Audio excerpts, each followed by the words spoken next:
मैं सीधा आरोप लगा रहा हूं भारतीय जनता पार्टी के सरकार के ऊपर, और अगर यह मेरा आरोप गलत है तो मेरे ऊपर बीजेपी के लोग डिफेमेशन का केस दायर कर सकते हैं। इसके पीछे मात्र एक कारण है, भ्रष्टाचार, भ्रष्टाचार और भ्रष्टाचार। आम आदमी की जिंदगी से जुड़ा हुआ मुद्दा है, किसान की जिंदगी से जुड़ा हुआ मुद्दा है, झुग्गी वाले की जिंदगी से जुड़ा हुआ मुद्दा है, कर्मचारी की जिंदगी से जुड़ा हुआ मुद्दा है, किसान की जिंदगी से जुड़ा हुआ मुद्दा है, हर आदमी की जिंदगी से जुड़ा हुआ मुद्दा है। और यह मुद्दा है बिजली का मुद्दा। हमको रोशनी मिलेगी तो किस कीमत पर मिलेगी? हमारा बच्चा अगर रोशनी में पढ़ पाएगा तो किस कीमत पर पढ़ पाएगा? यह मुद्दा है। किसान को सिंचाई की व्यवस्था होगी तो उसके लिए कीमत देनी पड़ेगी कि नहीं देनी पड़ेगी? यह मुद्दा है। झुग्गी में रहने वाला गरीब आदमी, ऑटो वाला, रिक्शे वाला, उसके घर में रोशनी पाने का हक उसको है या नहीं है? यह मुद्दा है। हमारे देश के गृह मंत्री अमित शाह जी ने, उत्तर प्रदेश के मुख्यमंत्री योगी आदित्यनाथ जी ने और भारतीय जनता पार्टी के दस्तावेज ने, उनके घोषणा पत्र ने चिल्ला चिल्ला कर कहा था कि उत्तर प्रदेश में किसानों को मुफ्त बिजली दी जाएगी।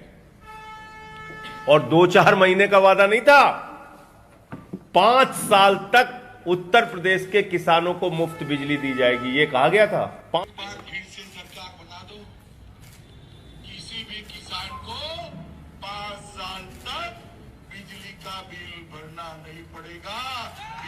यह है बीजेपी का घोषणा पत्र 2022 का। इसमें ज्यादा आपको मेहनत भी नहीं करनी है। पहला पॉइंट पढ़िए, पहला पॉइंट। पहले पॉइंट पर ही भारतीय जनता पार्टी ने अपने घोषणा पत्र में, अपने चुनावी दस्तावेज में यह कहा कि उत्तर प्रदेश के किसानों को मुफ्त बिजली दी जाएगी। कर क्या रहे हैं? इन्होंने एक प्रस्ताव भेजा है नियामक आयोग को, और यह प्रस्ताव यह है कि 18 से 23% तक बिजली के दाम उत्तर प्रदेश में बढ़ाए जाएंगे। 18 से 23% तक बिजली के दाम उत्तर प्रदेश में बढ़ाए जाएंगे। यानी कि बिजली के दाम कम करना तो दूर की बात है, बिजली मुफ्त देना तो बहुत दूर की बात है, बिजली के दाम बढ़ाए जाएंगे और सारी कैटेगरी में बढ़ाए जाएंगे। इन्होंने कहा कि बीपीएल कैटेगरी के जो बिलो पॉवर्टी लाइन लोग हैं, जो गरीबी रेखा से नीचे रहने वाले लोग हैं, उनके बिजली के दाम 17% बढ़ाए जाएंगे। जो हमारे किसान भाई हैं, जिनको इन्होंने कहा था कि हम फ्री बिजली देंगे, उनके बिजली के दाम 10 से 12% बढ़ाए जाएंगे। जो हमारे कमर्शियल कनेक्शन लेने वाले छोटे मोटे व्यापारी हैं, उनके बिजली के दाम 12% बढ़ाए जाएंगे। जो हमारे इंडस्ट्री के लोग हैं, उनके बिजली के दाम 16% बढ़ाए जाएंगे। और घरेलू उपभोक्ता, यानी कि जिनकी सबसे ज्यादा संख्या है, उन घरेलू उपभोक्ताओं की बिजली के दाम 23% तक बढ़ाए जाएंगे। 23% तक बढ़ाए जाएंगे।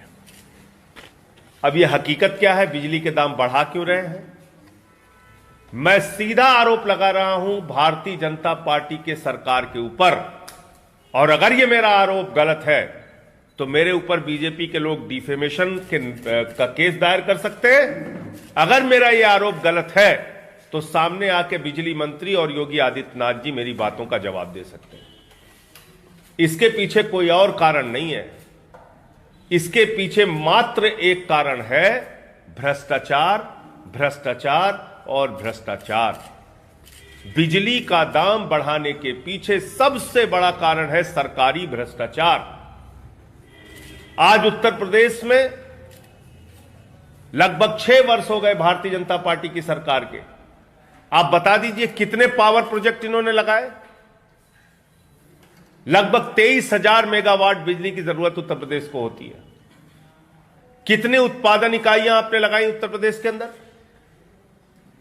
क्या आप बिजली के उत्पादन को बढ़ाने के लिए कर रहे हैं?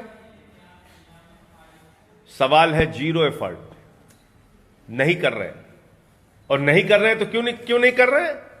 क्योंकि सरकार और अधिकारियों को महंगी बिजली निजी कंपनियों से खरीदकर लूट का बंदर बांट करना है। महंगी बिजली निजी कंपनियों से, बिजली कंपनियों से खरीदकर लूट और भ्रष्टाचार का बंदर बांट सरकार और अधिकारियों को करना है। और यह बात मैं क्यों कह रहा हूं? आपके सामने मैंने पहले भी खुलासा किया था कि भारत में कोयले का उत्पादन 30% बढ़ा है। बावजूद इसके मीडिया में प्रचारित किया गया केंद्र सरकार के माध्यम से, मोदी सरकार के माध्यम से, कि देश में कोयले का संकट पैदा हो गया है। देश के अंदर कोयले का संकट पैदा हो गया, यह पूरे देश में चर्चा की गई। आप मेरी बात मत मानिए, कोल इंडिया के चेयरमैन की बात मानिए, कोल मंत्री की बात मानिए, जो उन्होंने मुझे जवाब दिया, कोयले का उत्पादन 30% हिंदुस्तान में बढ़ा है। संकट और कोयला खत्म होने का तो कोई सवाल ही नहीं है। अब देखिए, हिंदुस्तान का कोयला बिजली के उत्पादन के लिए थर्मल पावर को कितने रुपए में मिलता है? 3,000 रुपए टन, 4,000 रुपए टन, मैक्सिमम 5,000 रुपए टन। लेकिन हमारी भारत की सरकार अपने करीबी मित्र, नरेंद्र मोदी जी के करीबी मित्र अडानी को फायदा पहुंचाने के लिए, उसकी कोयले की खदानें विदेशों में है, उसको फायदा पहुंचाने के लिए कह रही है कि भले ही आपके देश के अंदर सस्ते दाम पर कोयला उपलब्ध है, भले ही आपको 3,000 रुपए टन कोयला हिंदुस्तान के अंदर मिल रहा है, भले ही हिंदुस्तान की कोल इंडिया की कंपनी की उत्पादन क्षमता 30% बढ़ गई है, बावजूद इसके आपको विदेशों से कोयला खरीदना पड़ेगा। और कितने में खरीदना पड़ेगा? 25,000 रुपए टन, 40,000 रुपए टन, 30,000 रुपए टन, जितनी मनमानी बोली लग सकती है उतना। तो जब महंगा कोयला विदेशों से खरीदा जाएगा, अडानी की खदान से खरीदा जाएगा, उससे बिजली का उत्पादन किया जाएगा, तो निश्चित रूप से बिजली के दाम बढ़ेंगे। एक तो बड़ा भ्रष्टाचार केंद्र और राज्य की सरकारें मिलकर यह कर रही हैं, और कई राज्य सरकारों पे तो दबाव बनाया जा रहा है। जैसे पंजाब की सरकार ने कहा कि भाई हम महंगा कोयला क्यों खरीदेंगे जब हमारे पास सस्ता कोयला है। तो कह रहे नहीं खरीदो, नहीं तो तुम्हारा कोयले का जो हम कोटा है उसको बंद कर देंगे। उत्तर प्रदेश की सरकार अपनी सरकार से कहे कि भाई हम सस्ता कोयला खरीदेंगे, महंगा कोयला क्यों खरीदेंगे? क्योंकि तुम महंगा कोयला अगर खरीदोगे तो उसका दबाव किसके ऊपर पड़ेगा? हमारे ऊपर पड़ेगा, किसान पे, मजदूर पे, झुग्गी वाले पे, आम आदमी पे। तो एक तो कारण यह है।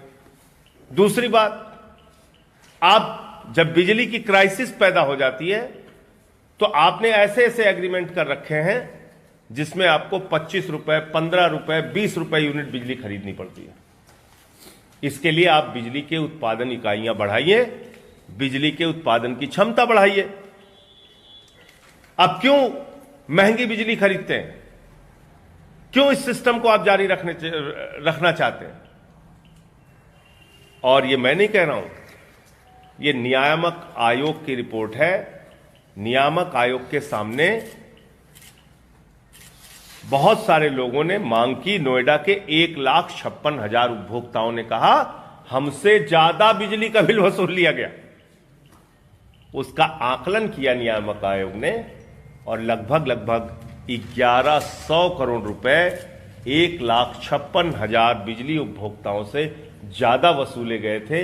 यह आकलन करके नियामक आयोग ने कहा कि आप इनका पैसा वापस कीजिए।